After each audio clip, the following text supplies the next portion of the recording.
Once upon a time, people used to compete as to who had more children. Let me tell you something. Bismillah. Once upon a time, intelligent women used to boast of how many children they could have. You go into the kingdoms and the lives of the kings and go and study the life of kings and kingdoms and the big people of the past. If a king had many wives, the wife that could produce more children was the wife that had more cup and rank. And long ago, women prestige was who could have more children. So their wealth and their pride is how many children they can have, because the Prophet ﷺ said, married women who can multiply. Because the more children they have is the more they would have grown the ummah on the day of judgment. So women were happy with the dignity of having more children.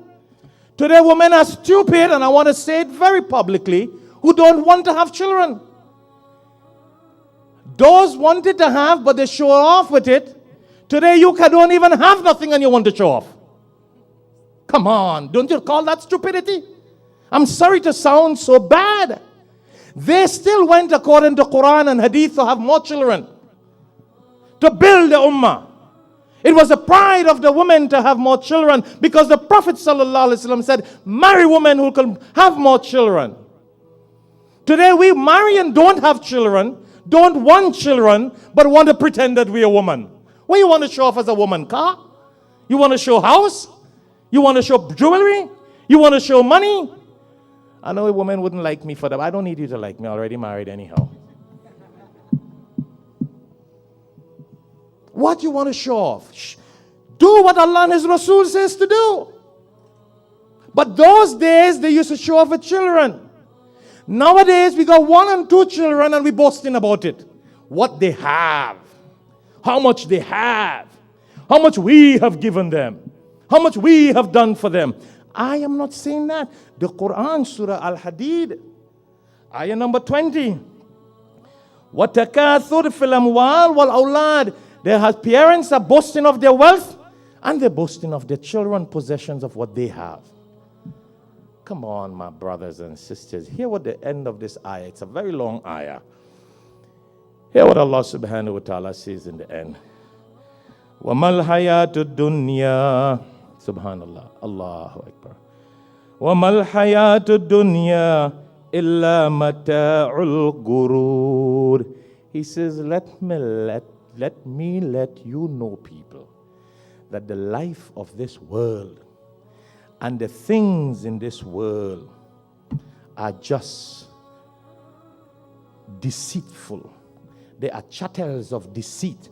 All these goods and commodities and all these things that we run for and we compete for and we multiply for and we want to show off. Allah gave us one job, we want another job. You got another job, you want a third job. You want to get this, you want to make this, you want to have that. But when it comes to Allah and Islam, what about that? Come on.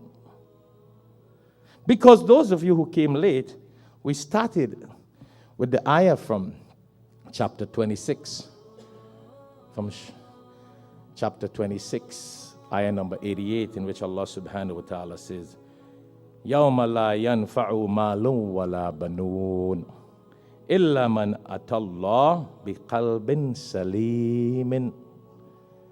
That neither will your wealth nor your children be of any benefit to us on the day of judgment, except those people who come with a good heart, a sound heart.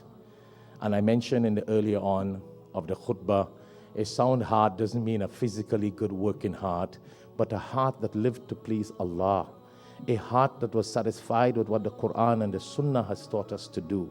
That's a peaceful heart. There are people that die only seeking what they want in the competition of this dunya. And this is very sad. My brothers and sisters, we can die tomorrow. We can die today.